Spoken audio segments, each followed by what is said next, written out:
Hi hello welcome back to creative living. ఈరోజు నేను చూపించే రెసిపీ వచ్చేసి ఫింగర్ మిల్లెట్ రాగి వెజిటబుల్ సూప్ని ఎలా తయారు చేసుకోవాలనో చూద్దాం. వింటర్ సీజన్లో ఈ వెజిటబుల్ సూప్ చాలా టేస్టీగా ఉంటుంది. ఇప్పుడు ఒక ప్యాన్లో 1 టేబుల్ స్పూన్ వరకు ఆయిల్ని వేసుకోవాలి. ఇప్పుడు ఇందులోకి సన్నగా కట్ చేసుకున్న ఉల్లిపాయ ముక్కల్ని వేసుకోవాలి. తర్వాత సన్నగా కట్ చేసుకున్న అల్లం వెల్లుల్లి ముక్కల్ని వేసుకోవాలి.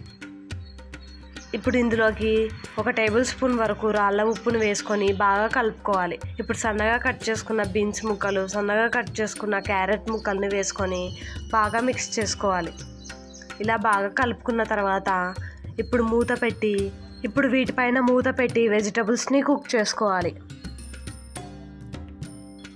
మధ్య మధ్యలో వీటిని మూత తీసి కలుపుకుంటూ ఉండాలి. ఇప్పుడు ఇందులోకి 1 టేబుల్ స్పూన్ వరకు మిరియాల పొడిని వేసుకోవాలి. మిరియాల పొడి వేసుకొని బాగా కలుపుకున్న తర్వాత ఇప్పుడు ఇందులోకి 2.5 కప్పుల వరకు వాటర్ని వేసుకోవాలి. వాటర్ వేసుకొని బాగా వాటర్ బాయిల్ అయ్యేంత వరకు కుక్ చేసుకోవాలి. ఇప్పుడు 1 కప్పులో 2 టేబుల్ స్పూన్స్ వరకు రాగి పిండిని వేసుకొని వాటర్ వేసుకొని కలుపుకొని పక్కన పెట్టుకోవాలి. ఇప్పుడు ఈ మరుగుతున్న వాటర్లో ఈ రాగి పిండి మిశ్రమాన్ని వేసుకొని ఒకసారి బాగా మిక్స్ చేసుకోవాలి. మీకు సూప్ లూజ్గా కావాలంటే మరికొన్ని వాటర్ని యాడ్ చేసుకోవచ్చు.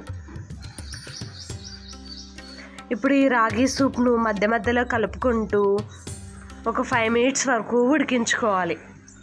ఇప్పుడు ఇందులోకి 1/2 చెక్క వరకు నిమ్మరసాన్ని పిండుకోవాలి. ఇప్పుడు 1 నిమిషం పాటు ఈ రాగి సూప్ని బాగా మరిగించుకొని ఇక బౌల్లోకి తీసుకుంటే ఎంతో టేస్టీగా ఉండే రాగి సూప్ రెడీ అయిపోయింది. ఇది వింటర్ సీజన్లో చాలా టేస్టీగా ఉంటుంది, బట్ హెల్తీ కూడా. చూశారు కదా రాగి సూప్ ఎలా తయారు చేసుకోవాలో. నచ్చితే మీరు తప్పకుండా ట్రై చేయండి.